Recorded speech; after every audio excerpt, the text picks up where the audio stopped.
இந்திரா கிச்சன்லேருந்து இந்திராமா பேசுகிறேன். இன்றைக்கி நம்ம என்ன செய்ய போகிறோம்னா காராச்சேவுங்க. காராச்சேவு எப்படி செய்கிறேன்னு வாங்க வீடியோக்குள்ளே போய் பார்க்கலாம். இப்போ வந்து 3 கப்பு, இந்த கப்பில் வந்து 3 கப்பு கடலை மாவு எடுத்து வச்சுருக்கேங்க. 3 கப்பு கடலை மாவு அளந்து எடுத்து வச்சுருக்கேன். 250 ml பிடிக்கிற கப்பில் வந்து மெஷர்மெண்ட் கப்பில் வந்து 3 கப்பு கடலை மாவு, 1 கப்பு பச்சரிசி மாவு, அதை சளிச்சுக்கலாம்.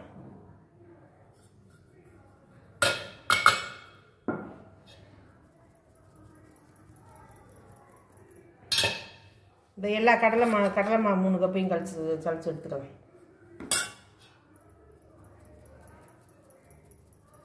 ஜலிச்சுட்டு உங்களுக்கு காமிக்கிறேங்க. இப்போ இதை ரெண்டு மாவையும் அப்படியே கலந்து விட்டுக்கலாம். பச்சரிசி மாவும் கடலை மாவையும் நல்லா கலந்து விட்டுக்கலாம். கலந்து விட்டுட்டு நான் 2 ஸ்பூன் வந்து மிளகாத்தூள், தனி மிளகாத்தூள் எடுத்து வச்சுருக்கேன், அதையும் சேர்த்துக்கலாம். ஒரு 1.5 ஸ்பூன் வந்து மிளகுத்தூள் சேர்த்துக்கலாமுங்க.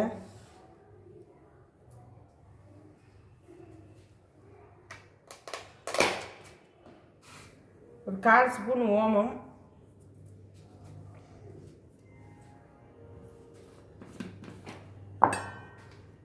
உப்பு வந்து ஒரு 3/4 ஸ்பூன் போட்டுக்கலாம். உப்பு,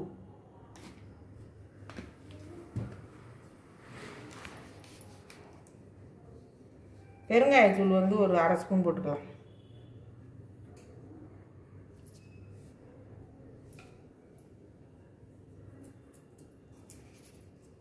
இதை நல்லா கலந்து விட்டுக்கலாம்.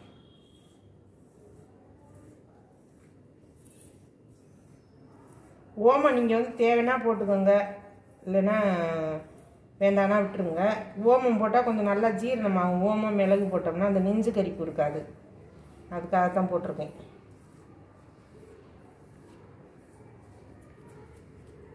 கொஞ்சம் கூட மிளகுத்தூள் போட்டுக்கலாம். இது நல்லா கலந்து விட்டாச்சு. இப்போ நம்ம தண்ணி வந்து தெளித்து பிணைஞ்சிக்கோங்க. நம்ம இடியப்ப மாவு பக்குவத்துக்கு பிசைஞ்சுக்கோங்க. பச்சை தண்ணி தாங்க, இதுக்கு சுடு தண்ணி கிடையாது. பச்சை தண்ணியை ஊற்றி பிசைஞ்சுக்கோங்க. நம்ம வீட்டில் இருக்கிற பொருளை வச்சு எப்படி நம்ம பிள்ளைங்களுக்கு வந்து ஸ்நாக்ஸ் செஞ்சு கொடுக்கலான்னு தான் காமிச்சிருக்கேன். கடலை மாவு, அரிசி மாவு தாங்க இதுக்கு. கொஞ்சம் பொரிக்கிறதுக்கு எண்ணெய் தேவைப்படும். மிளகாத்தூள், உப்பு இதெல்லாம் நம்ம வீட்டில் எப்போவுமே இருக்கும். அதை வச்சு நம்ம வந்து நேச்சுரலாக பிள்ளைங்களுக்கு தின்பண்டம், வீட்டில் இருக்க பொருளை வச்சு நம்ம வந்து எப்படி பிள்ளைங்களுக்கு வந்து நேச்சுரலாக தின்பண்டம் செஞ்சு கொடுக்குறதுன்னு உங்களுக்கு வந்து காமிச்சு கொடுத்துருக்கேங்க. இது மாதிரி வந்து நம்ம கடையிலே எந்த நேரம் போய் வாங்கி கொடுக்காதீங்க. இந்த மாதிரி செஞ்சு வீட்டில் இருக்கிற பொருளை வச்சு செஞ்சு பிள்ளைங்களுக்கு கொடுங்க.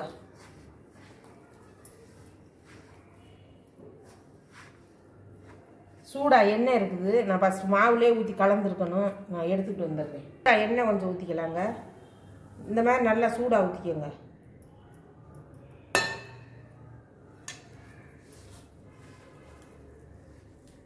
இந்த கரண்டியில் வந்து ஒரு ஸ்பூன் கணக்கு வந்து ஒரு 4 ஸ்பூன் வருங்க. நெய் நல்லா சேர்த்து கலந்து விட்டுக்கலாம். இந்த எண்ணெய் ஊற்றி பிசைஞ்சிங்கன்னா உங்களுக்கு நல்லா முறன்னு சூப்பராக வரும். பிசைஞ்சிட்டு காமிக்கிறேன் பாருங்க. பிசைஞ்சாச்சு. இந்த மாதிரி பிசைஞ்சு வச்சுக்கோங்க. இது ஊறவெல்லாம் வைக்க வேண்டாம், உடனே நம்ம செய்யலாங்க. வாங்க இப்போ நம்ம வந்து காராச்சேவு செய்ய போயிடலாம். எண்ணெய் காஞ்சிக்கிட்டு இருக்குது. முறுக்குக்குள்ளே அந்த மாதிரி எடுத்துக்கோங்க. 3 இது வரும் பாருங்க, இந்த மாதிரி எடுத்துக்கோங்க. அதில் எண்ணெய் தடவி வச்சுக்கோங்க. இந்த மாதிரி மாவை உள்ளே போட்டுருங்க. போட்டுட்டு இந்த மாதிரி வச்சு புளிய வேண்டியதாங்க.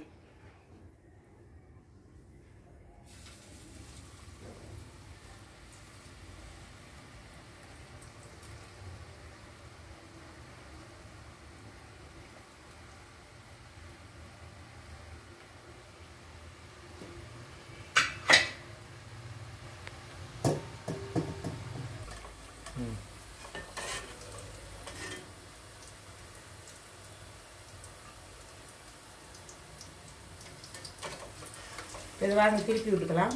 பாருங்கள் எப்படி வந்துருக்குங்க.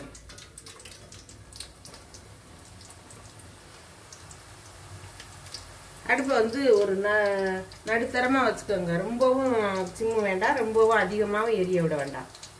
நின்று வேகணும்ல.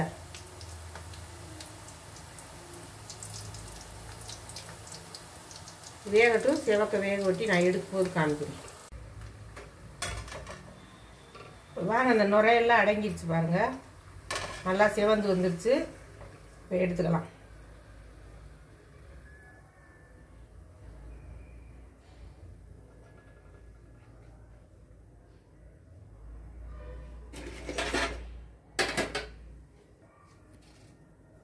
இப்போ வாங்க மறுபடியும் பிடிச்சிக்கலாம்.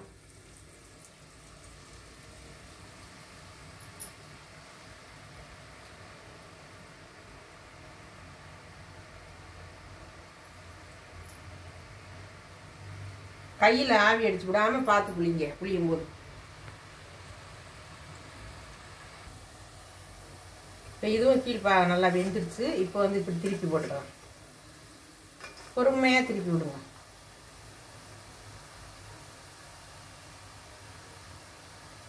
இதே மாதிரி எல்லாத்தையும் பொரிச்சு எடுத்துட்டு உங்கள்கிட்ட காமிக்கிறேன். இப்போ பாருங்கள், எல்லாம் சுட்டாச்சு பாருங்கள்.